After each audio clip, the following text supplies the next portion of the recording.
Before signing that government contract, do you know what you're committing to? Well, stick around because I'm going to give you the top 3 questions that you need to ask and answer to make sure you avoid making costly mistakes and to set your program up for success. Hi, I'm Jonathan Mostowski, and I have over 20 years helping the federal government and industry simplify acquisitions. Question number 1, what data rights am I granting or retaining?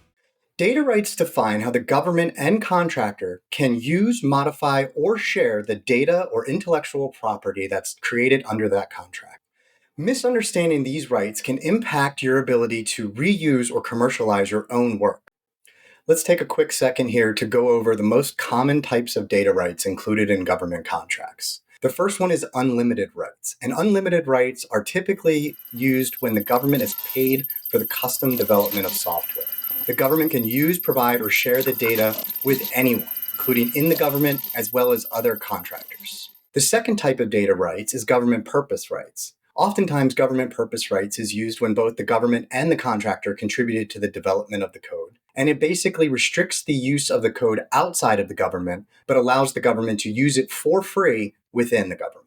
And the third is restricted data rights. When a contractor pays for the full cost of developing the software code, they should retain restricted rights, meaning that nobody can use the data or have access to their code without their permission. Finally, we have commercial data rights. Commercial data rights are what you would expect when you buy commercial off-the-shelf software.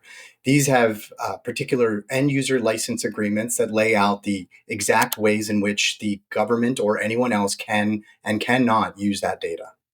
So questions to ask yourself before signing the contract. Do I retain the right to commercialize and sell my intellectual property?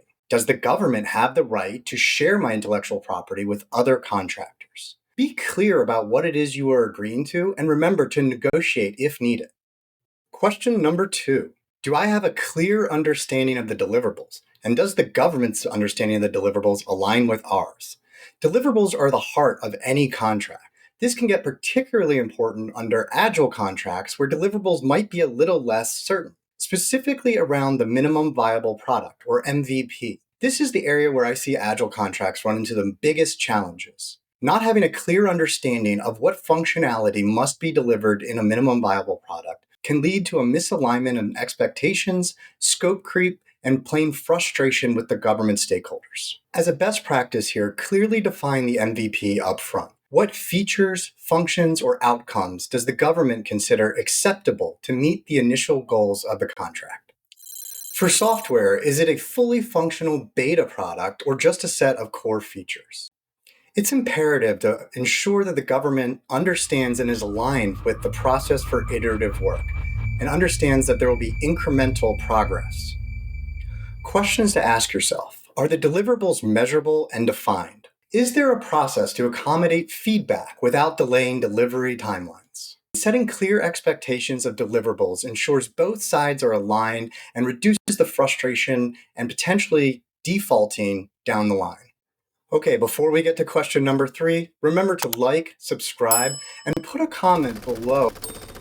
And question number 3, what dependencies will impact your delivery and performance?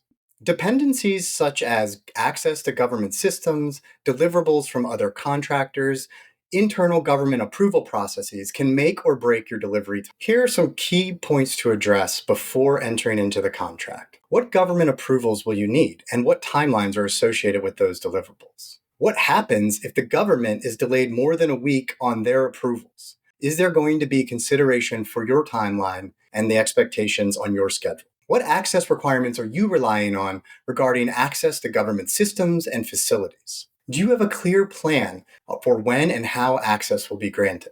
Are there other contractors involved? Are your deliverables dependent on other contractors' deliverables, progress, or input?